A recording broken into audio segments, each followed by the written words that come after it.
of Want Leverage Communications, a public relations and LinkedIn consultancy that you can visit at wantleverage.com. And please don't forget to download our tip sheet, Make Your C-Suite Stand Out on LinkedIn. We're specialists in raising executive visibility on the LinkedIn platform. Today, I'm very excited to have another edition of PR Patter, the show where I welcome the experts in marketing and public relations from across my network. And today's guest is Leslie Berliant. She teaches writing and communications at the college level and has worked on numerous congressional, state legislator, judicial, and local campaigns as a communications director and campaign manager for Democrats running in rural communities. So welcome, Leslie. It's great to have you here. Thanks so much for having me, Julie. I'm thrilled to be here. What a time to be talking about political communication. I know. It's kind of uncanny, really. Can you tell us, just share with us a little bit more about your backstory and how you got into this space in the first place? Sure. So I studied political science as an undergrad. Particularly, I did a double major in history and political science, focused on Latin America and Africa.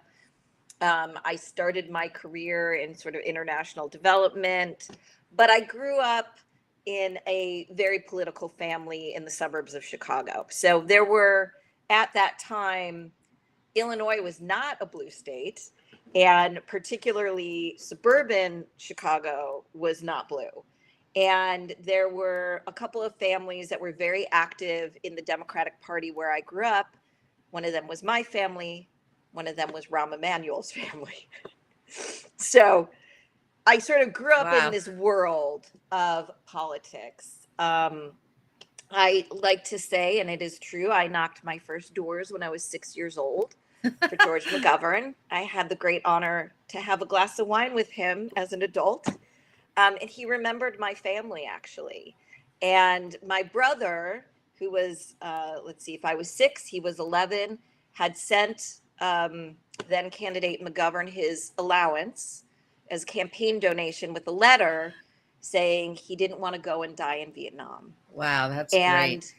And Mr. McGovern asked if my brother could ride with him when he was coming to Chicago for a campaign event. That event ended up being canceled because there were death threats.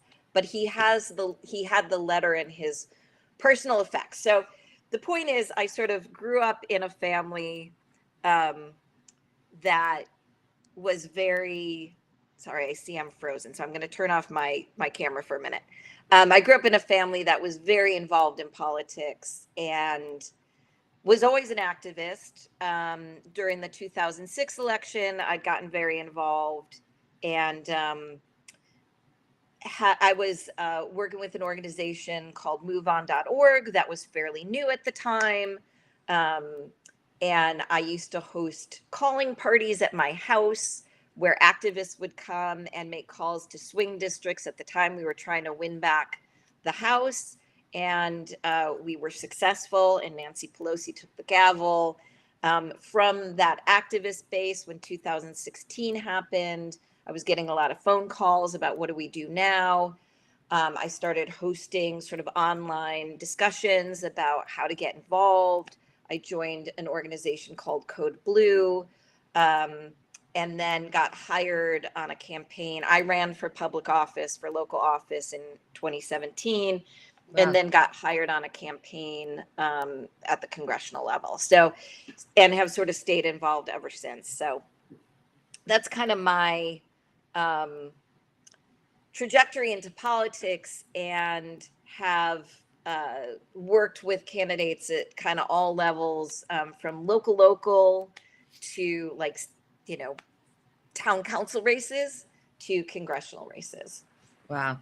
That's just fascinating, Leslie. And so I guess my first question for you is, what makes political communications unique? I think there's a couple of things. One is people vote not necessarily based on what you say, but how you make them feel. Now, that's not so different from um, traditional marketing is somewhat about a feeling state, nostalgia often, feeling like you're getting the best.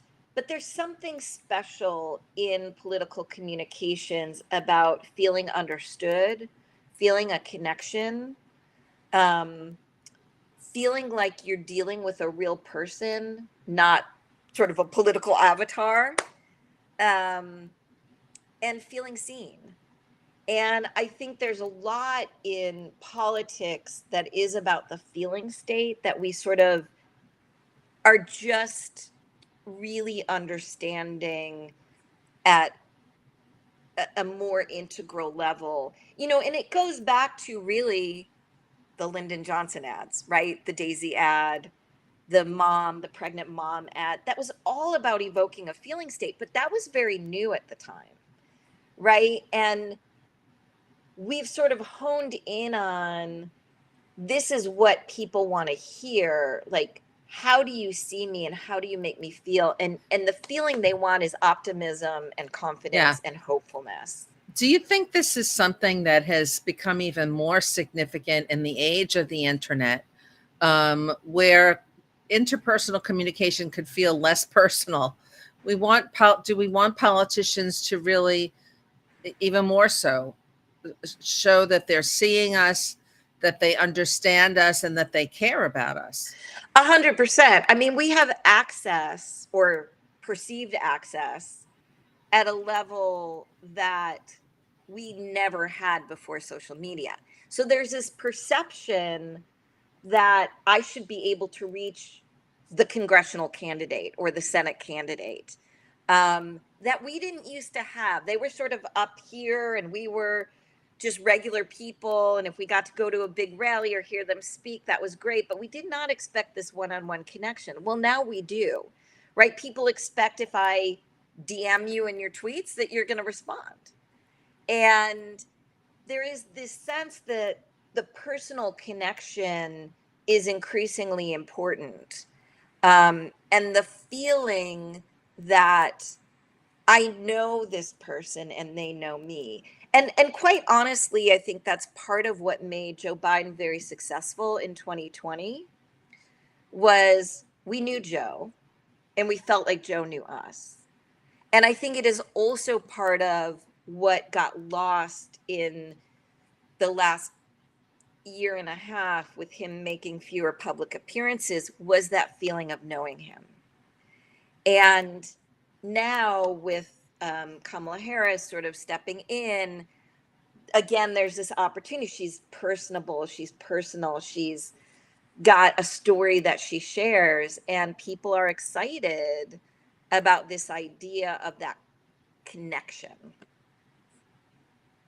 Yeah, no, I think it's palpable actually, and I think that's going to be a very important thing for the party to run on. Really, um, what are some of the best practices in political communications that you could share with us? Yeah, and these are, not anything I've developed. These are coming from the experts who have been studying this for a long time. I would say one big rule of thumb I have is if I tell you I have a craving for a brownie and you give me a recipe for a brownie, you have not satisfied my craving. And so we got to give people the brownie, not the recipe. So, for example, campaign finance reform is the recipe. It's not compelling, but keeping corporate money out of politics so that people like you and me have the strongest voice so that our needs are being met, that's the brownie, right? Childcare is actually not the brownie, it's the recipe. The brownie is affordable quality childcare so that when parents go to work, they can earn a good living while knowing that their children are safe and well cared for. That's the brownie. And so, particularly, I think on the Democratic side, we've had a uh, habit of giving people the recipe and not the brownie, right? Because we tend to think like oh, we're going to give them the information, the statistics. But we really need to give people the brownie, because if I want a Right. brownie, the recipe isn't going to help me. Interesting. Um, what is the role of neuroscience in developing good political communications? I'm fascinated by this. Yeah, so this is something that I really got excited about when some of my mentors brought it to me. And I apologize again about the lack of video. I don't know why it keeps freezing, so I'm just going to leave it off. But, um, you know, there's kind of political instinct and message testing, this thing called message testing, where you test different variations of a message. The piece about neuroscience is really looking at, in those tweaks inside of messaging, using one word versus another, framing it one way versus another, what parts of the brain light up, right? And we know that when certain parts of the brain light up, you stimulate people's desire to be committed to that candidate, to be active, to make a commitment to vote, to be energized and excited. And so there's small tweaks, but they're really important on, like, what are we stimulating here? And in particular for people who, um, now this, the jury isn't totally out on this and there's different kinds of data, but sort of broadly speaking, people who support more progressive and liberal candidates want to be inspired and hopeful. They want to see a vision of the future, shared values and shared vision of the future. And the part of their brain that lights up around that stuff is that sort of like energized piece. And people who tend to identify as more right wing tend to be more motivated by fear. And so if we drop into fear-based messaging and leave out sort of the positive hopefulness, we actually are not going to motivate people to the same degree. We think we are, right? So let's take the Project 2025, and we can't ignore the things that are scary, right? But let's take all the messaging right now around Okay, good. Project 2025. Really good example. We need to talk about it. People need to understand what's at stake, but it's not enough. It has to be framed starting with our shared values and ending with our shared vision, with that villain piece in between.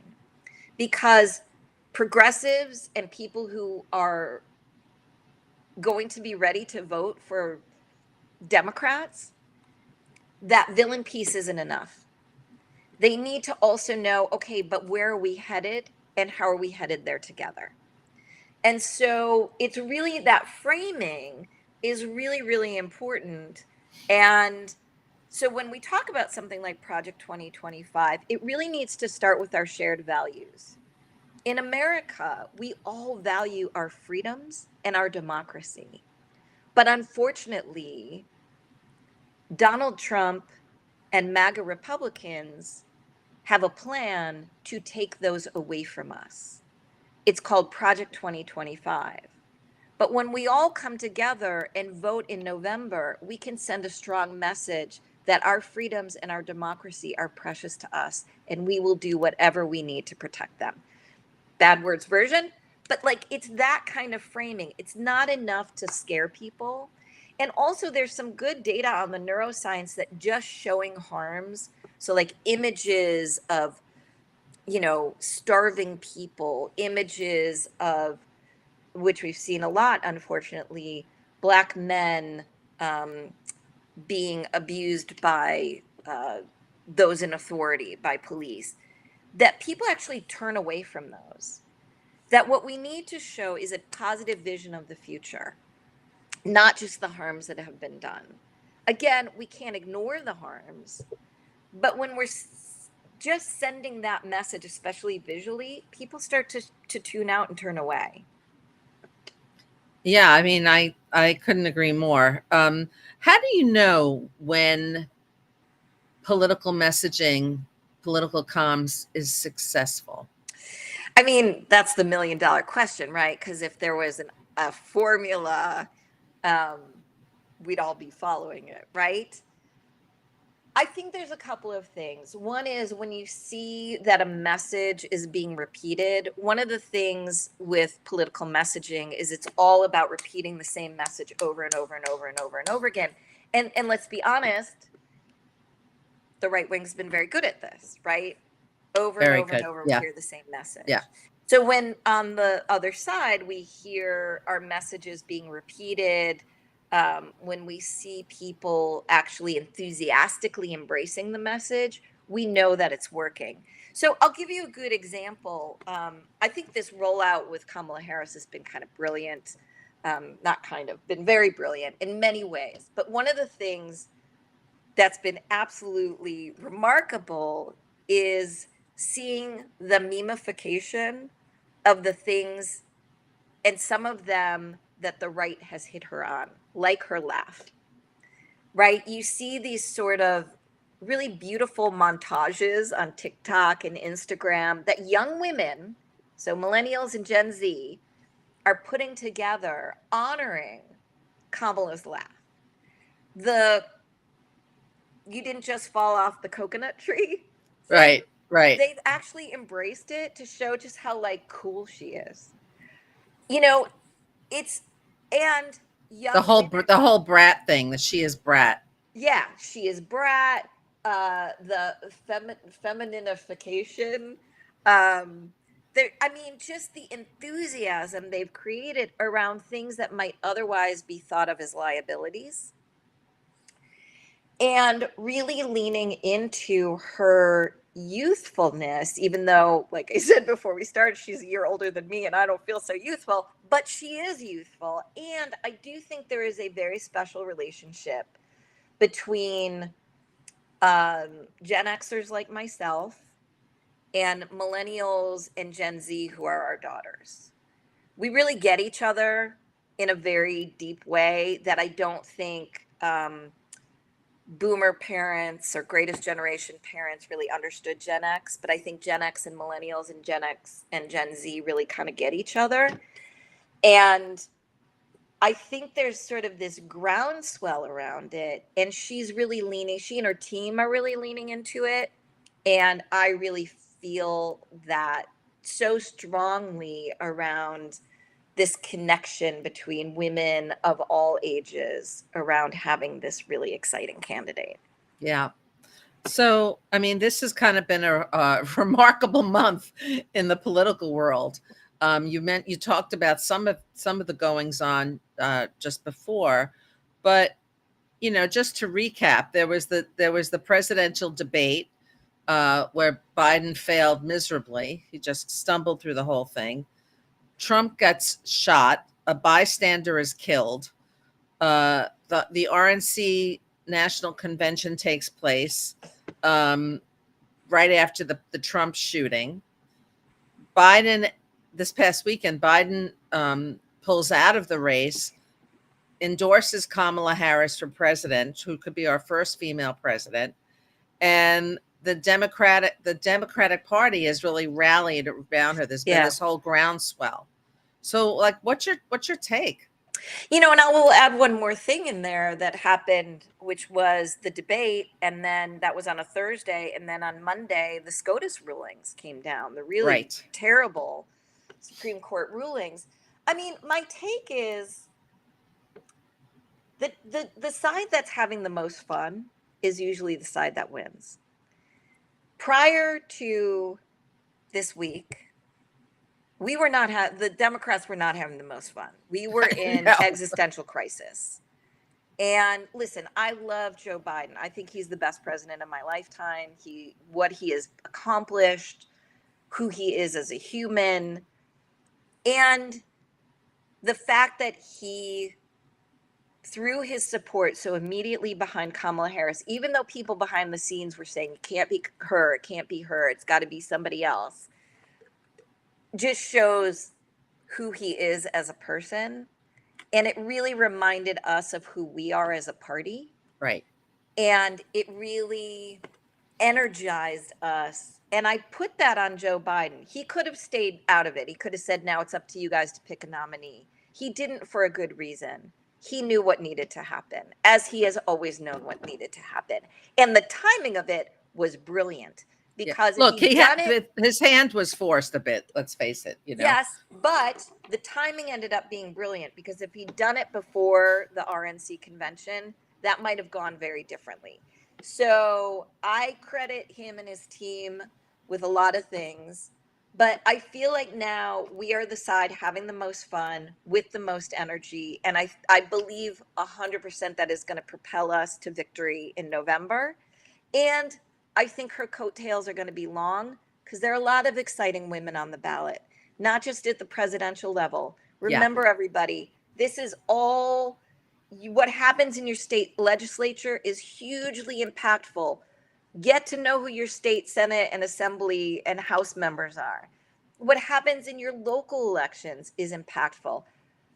Congressional and Senate elections, huge. Let's give Kamala Harris the majority she needs to codify abortion rights, to codify labor rights, to codify environmental protections.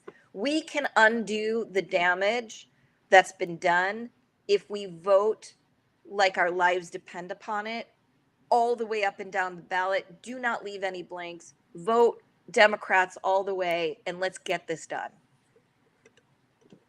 There you go. There you go.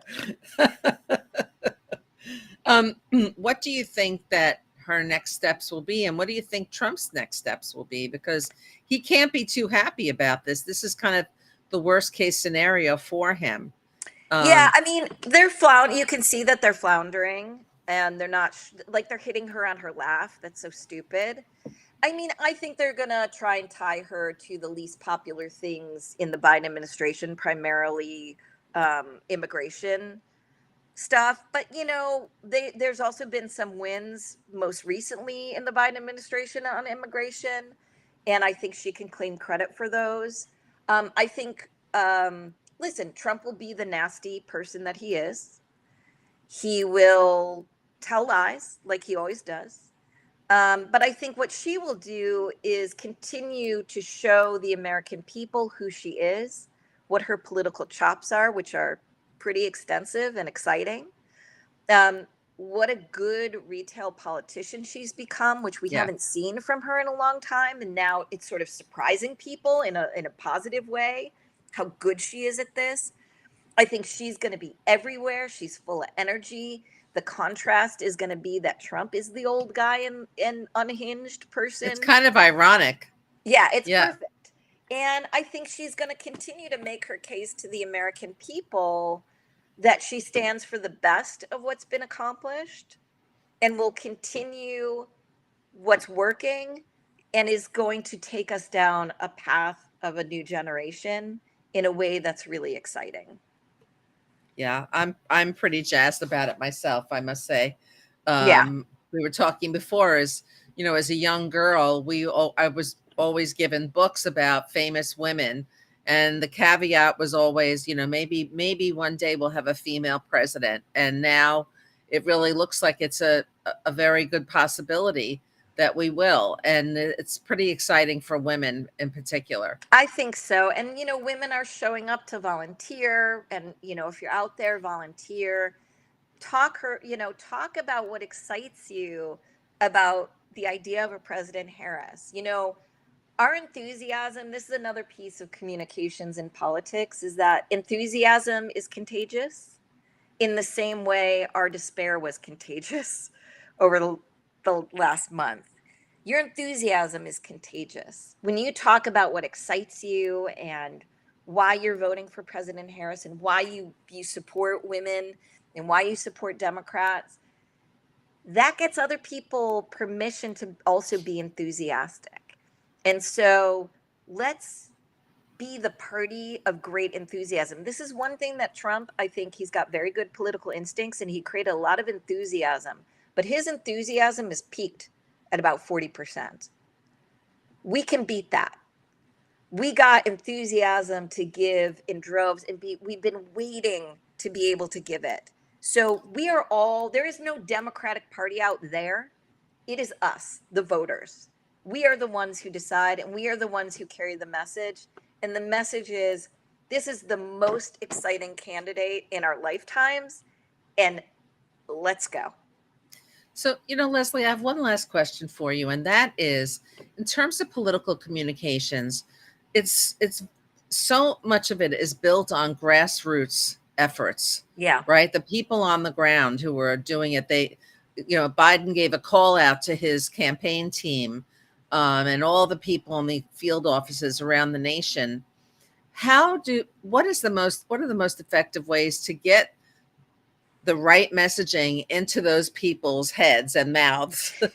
Yeah, I mean, for one thing is like follow these people on social media, see what they're talking about, and repeat those things. I think it's also, again, speaking from the heart about the issues that matter to you, and it's not going to be the same for everybody. Like for me, bodily autonomy, a woman's right to choose, and women's reproductive health care, very important. I have daughters.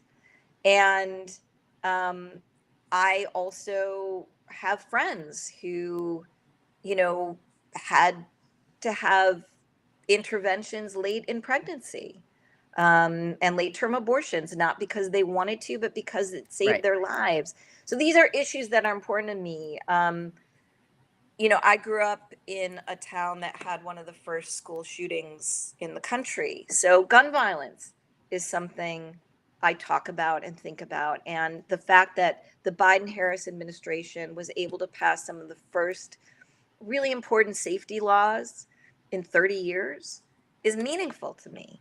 So speak from the heart. Follow these people on social media, follow the people that you want to vote for and work for, and figure out why you feel passionate about them, and then share that passion.